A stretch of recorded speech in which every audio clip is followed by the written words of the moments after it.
Hi everybody, Grumpy here, and today we are creating a new tier list after 2 weeks of Dragon Patch, and we are looking how the meta changed. And for that we have 5 categories. The first category is S tier. And the S tier hotfix, I named it because in the S tier there are only mercs. I believe there's a hotfix needed. Then we have A tier, so it is a viable merc. You can play it in different combinations.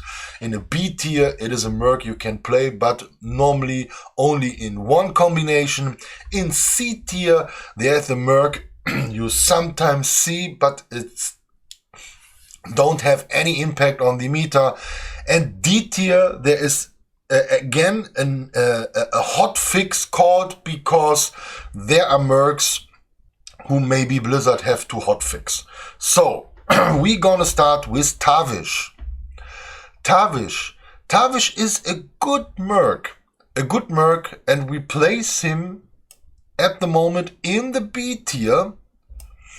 So actually nobody is playing Tavish, but in the end you can play Tavish as his own in every deck as, for example, a counter for something.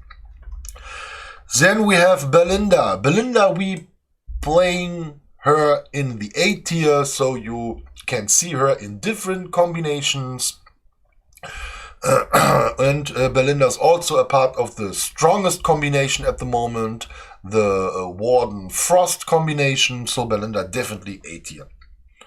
So Scubs D tier, so this guy needs definitely a patch, so you can't play him. King Crush is C tier. If you want to play beasts, always King Crush is part of the combination, so C tier. Lady Anaconda, we are playing her in C tier too, so you have some combinations where Anaconda is in. That's the way it goes. So Garrosh is on B tier. If you play any combination of orcs, always Garrosh is part of it. In that case, we are placing him on B tier. Cornelius is still in A tier. You can see him in different combinations. In the last season, there was an extremely good combination to counter the best combination of Frost. That was Cornelius, Locola, and Jaina, so definitely one merc you can place in the A tier. Xrella is still in C tier. It is normally a playable card, but you can't see her in any combinations at the moment in the meta. Mr. Smite goes into the C tier. Sometimes people trying to build up a combination with Cornelius, but there is no strong combination, no strong enough. You can play it on the higher ranks in PvP. Guff is in C tier. You can't play nature only at the moment. If you want to play nature only, Guff is inside. Tyrande is back on the D tier. There are some time frames with new mercs who everybody is tried to build up a team with Tyrande, but in the end, no combination. Hold on, that Tyrande is playable. So back in the D tier. Brightwing is we are placing in the B tier, especially with the arrivement of the new dragons. There are some combinations where you can place Brightwing in because of her tribe and her heal and her buff for the bench. It's always sometimes a good choice, so Brightwing on B tier. Trigor on C tier. It's not good enough to place him in a combination for higher ranks, but sometimes it is placed in fun decks, so C tier. Saurfang in B tier if you want to play orcs. Saurfang is one of the strongest orcs in game, so B tier. King Mukla also in B tier. If you want to build a beast deck, always Mukla is inside, because the combination of beast and nature skills, it's always a good choice. Lord Jaraxxus is placed in the C tier because there's only one combination you can play him in: demons. Antonidas in C tier, you can play him only in fire combinations, and with the arrival of Belinda, Antonidas is with speed up in the on the way into the D tier.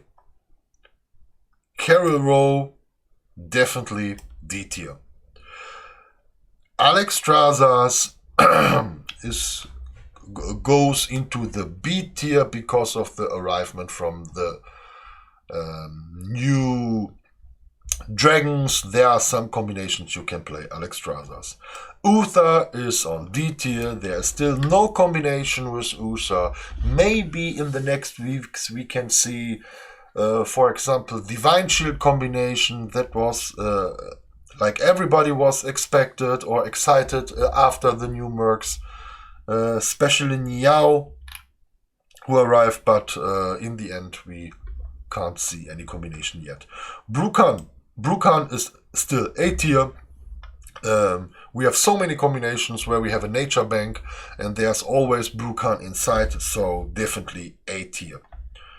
Gul'dan, if you want to play orcs, then you can play him in an orc deck, but I will also play him in the C tier because it's one of the weakest orcs for PvP. Baron Geddon is in B tier. If you want to play elementals, always Baron Geddon is inside. Vanessa is D tier. She needs definitely a patch. She is not playable in any combination. Natalie is in B tier. Shadow decks have always included her. Garrosh is A tier. So it's not needed that you only have an orc deck to play Garrosh. So Garrosh is, especially with the combination of Valeera, always an extreme good opener and sometimes a counter. And I remember to the GVT in the last seasons, it's one of the best decks.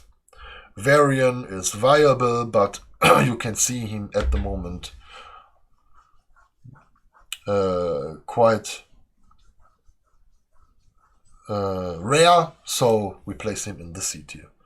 Mutanus always inside in the Murloc decks, C tier. Illidan on B tier, he is viable and sometimes he is inside, so definitely B tier. Sylvanas too, so there are several token decks at the moment who are performing pretty well, so going into B tier. Zamuro B tier 2. There are some openers like the Shadow opener where Samuru is inside. The Green Dragon here is D tier. It is the only dragon who is not playable, the Rathian, so D tier. Sorry man, but there's no combination who is Rathian inside. The Lich King is in C tier. It is a viable card, and sometimes you can see him, but at the moment in the meta, it's very rare. C tier. Locola A tier. I don't believe that Locola needs a hot fix, but it is an extreme good card and especially hard to counter. So maybe no. I state to my opinion, it is not an S tier. Rokara you can play in some orc decks, so C tier. Anduin is an A tier. Sometimes if you want to play a heal combination or blue, Anduin is a good choice. Tamsin is C tier. You can use her in shadow decks, but at the moment he is not part of it. Blinkfox is B tier. He is extreme good cards, but at the moment not part of the good combinations, so he is going down into B tier from the A tier.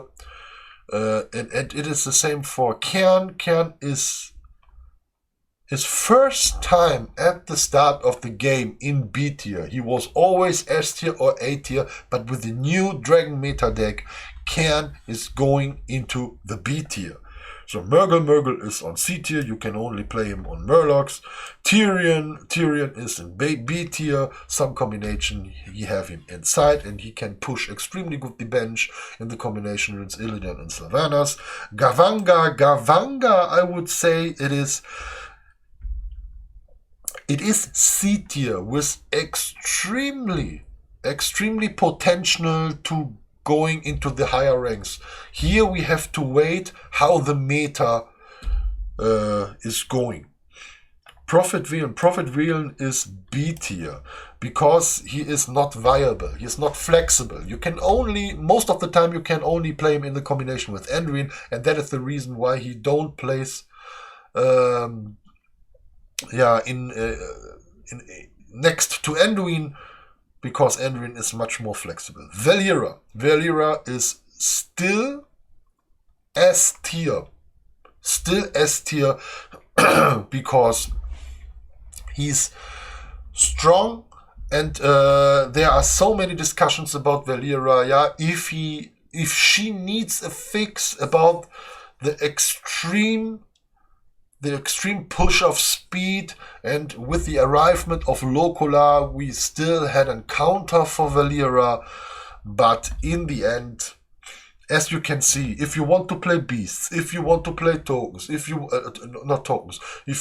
want to play any other combinations like elementals, but especially beasts, and we got extremely good beasts with Ninyao and Chi-Ji. Valeera is by herself countering every single deck. Sneed. If you ask me for until 2 days, I placed him back, and every time we had this tier list in D tier. But at the moment, after Fini played him in King of the Hill, I saw Sneed in some combinations in PvP, and he's performing pretty well. So the first time after Mercs comes out last year, I will place Sneed at the moment slightly in C tier. So thank you very much, Fini, for playing me at the last King of the Hill EU of Sign of Times. So guys, and here shout out, you have to play King of the Hill tournaments from Sign of Times. Extremely good. Ghoul is C tier. Sometimes you can see it at the counter, but it's not a garant of a win if you have it inside and the opponent plays dragons. So sometimes a big problem. C tier. Ragnaros A tier, and only because his item that you are unfreezable because of the meta. Another Murlocs I will place in C tier. Cookie is S tier. In 80% of all decks, Cookie is inside only because his health buff, and additional to the health buff, he have nature damage. Additional to the nature damage, he had the fishes. Additional to the fishes, he had a dot. Additional to the dot, he have a single target damage who, if you kill the enemy, pushes back. So he's so flexible and so good. It is S tier. Sky Admiral B tier. Some decks he have inside. Rotarian C tier, you can only play him on demons. Manorot, you can only play him on demons. Eudora is at the moment in A tier. So if you want to counter some frozen decks, there are some token combinations, including Eudora. So A tier. Edwin is D tier. So maybe because of the Sneed combination, we are placing him on C tier, because Edwin is part of the Sneed deck. Okay, let's say he's going into the C tier. In my opinion, Malfurion is on C tier, on S tier, because nature is one of the strongest tribes, and he's also a part of it. He had a passive heal if you're casting a nature spell. He had a root, he had a heal, he had an AoE heal, he had a single target damage, everything you want, and that is my opinion. S tier, so you have to look if especially the heal is as good as it is. Diablo is going like Cairn, first time after Mercenaries are out in the B tier, because of the new meta. Diablo nobody is playing anymore, some small decks. So Kudrus is C tier. I can see rarely some combinations as an Sinistra counter. Some people are playing Kudrus, but there is he's back on the way to the D tier. Okay, then we have Jaina. Jaina is S tier. He is so dominating. She is so dominating at the moment, the meta, because especially with the combination of Warden, you can't shoot her down in the first turns because of her ice block, and maybe it is a discussion like the item of Cairn, that if Jaina maybe gets lethal like Cairn, the spell she will cast have to delete in the order. That maybe will be a good change for Jaina, that if the ice block is triggering, the spell who is locked will be deleted like Cairn. That maybe will be a good change for Jaina. Then in the end we have Vol'jin. Vol'jin is A tier, is one of the strongest, or is the strongest mercenary if you want to play Shadow. And that was the first time, and that is the reason why I'm placing him in the A tier. He is in an extremely good counter deck for Frost with the tokens like Eudora Sylvanas, and a single Merc without his push from the other shadows. And I don't count Sylvanas as a normal shadow Merc. Rexa is C tier, some combinations with Beast. Rexa is inside. Sinistra is going into C tier. I believe, especially the 30 damage, so 60 on blue, and the double heal she had. It is so annoying to playing against her, because you need most of the time Locola as an counter. So if Locola don't exist, it is so hard to bring Sinistra down. And sometimes there is a winnable spot for Sinistra against 3 Mercs, and in my opinion, that is some miscalculation on her strength.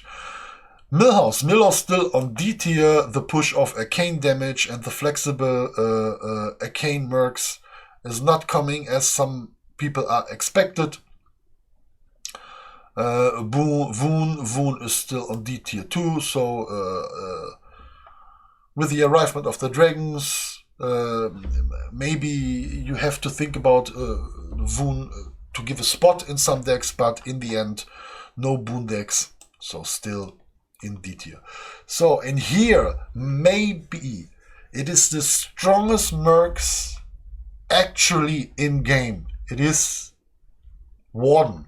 And Warden, because first time he had in my opinion, two of the best items in game are placed on Warden. It is the frost damage item and the death rattle item, and especially with speed up like Mercs in combination with Valera, for example.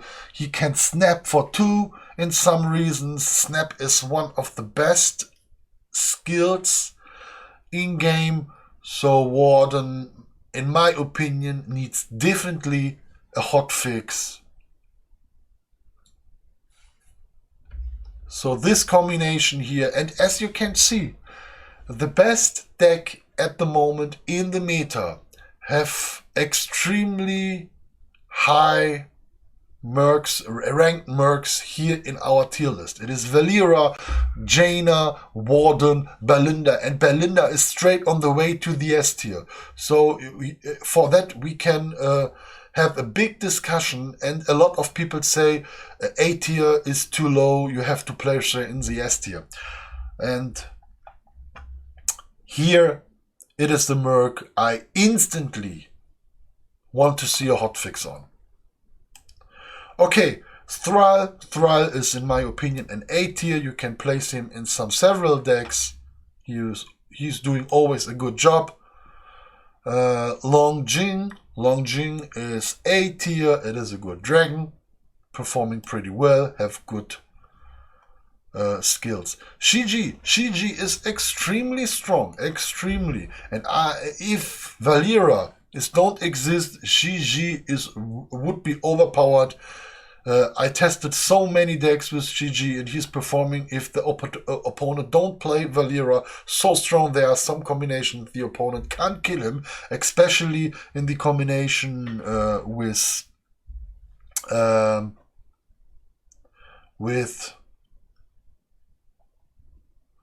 all the health pushes you have inside. Sometimes there is no way, like the combination with Lady Anaconda, to bring him down. Okay, then we have Nun Zhao, and Nun Zhao is for me in the C tier. So C tier, I would place him. Only the reason why I'm placing him on the C tier is because I have to wait if there are coming some decks who is Nun Zhao included, and if they are not coming in the next 2 weeks, he's going down into the D tier. Xuan is on B tier. It is a good merc, but I don't see any extremely good combinations on him to place him in the A tier. Yulong is going into the A tier. It is one of the main characters on the dragon combinations because of his nature push, and it is always a mind game in the combination with Longjing and Sinestra, how you're gonna kill Yulong. But if you are facing dragons, your first target is only Yulong. So we have to observe the meta. Maybe Yulong is the only dragon, it's one of the dragons next to Sinistra who is placed in the S tier 2 because the nature push and the single target damage with his first skill on every green merc with 18, if he casted a spell in that turn, is maybe a little bit too strong. So he stay this week in A tier, but he has an option to go into the S tier. Okay, everybody, that was my opinion of the actually meta tier list. If you enjoy this list and want to see more content, maybe you can subscribe to our channel. It would be very nice to receive your support. Otherwise, you can observe my channel because we are placing up to now every week again an update of our tier list. So thank you very much. And here you can see it on my screen on the top of my left. On the left side, we have another tournament announced on the 25th of March. So maybe one of you guys who have an EU account will register. We have half of the spots still open. You can only come to my YouTube channel and give me a comment under one of my videos, or joining my Twitch channel to register. Both ways are no problem. So in the end, have a good day. Have a nice week. Thank you very much for watching. Grumpy. Bye bye.